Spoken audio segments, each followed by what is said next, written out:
Hi. This month I was challenged to write a golden shovel poem.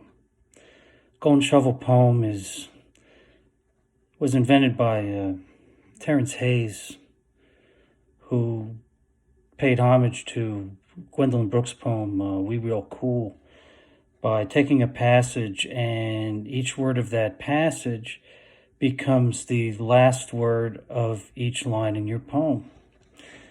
So it was a very challenging way to write, and very different than how I usually do things. It's kind of like a puzzle.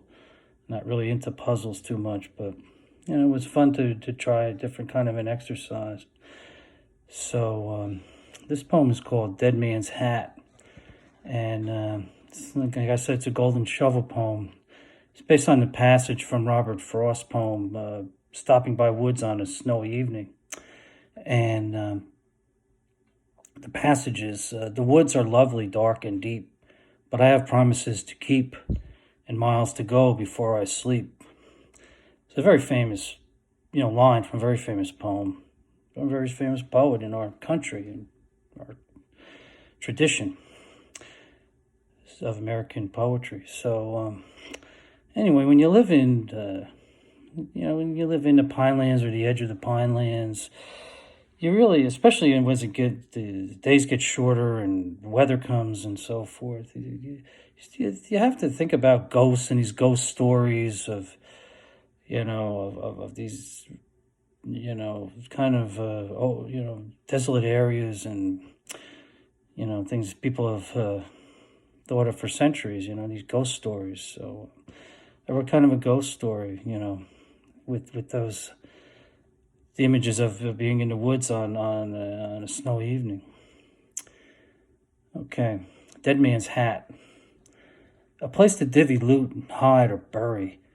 The antithetical graded earth where woods and unpaved roads converge.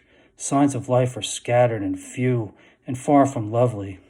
Yammering crows, vultures spit-hissing dark threats, ashen dust, snakeskin flakes, and unkempt trails taking unwary travelers deep. Cellular dead zones one cannot but connect with dread, where eventually I find a hat without the head it used to have. Evening falls, chills, snow promises an unnavigable trek, circling back to one foul spot, damned, mud world, keep tripping over sticks, no bones, and the muffled buffer of empty miles. Donning the cap, a perfect fit, and I have to know now my trigger finger will go through matching padded holes before curling up in a cold moon shadow, and I embrace and endure enforced eternal sleep. So like I said, it's a ghost story, and basically what I was thinking of was a guy who went in the woods with his partner to divvy up loot from some kind of nefarious heist or something, and got shot in the head. And so his ghost is wandering through the woods and can't really go to his rest until he even realizes what happened. So there you go. There's my ghost story, Golden Shovel poem, based on Robert Frost, Stopping by Woods on a Snowy Evening.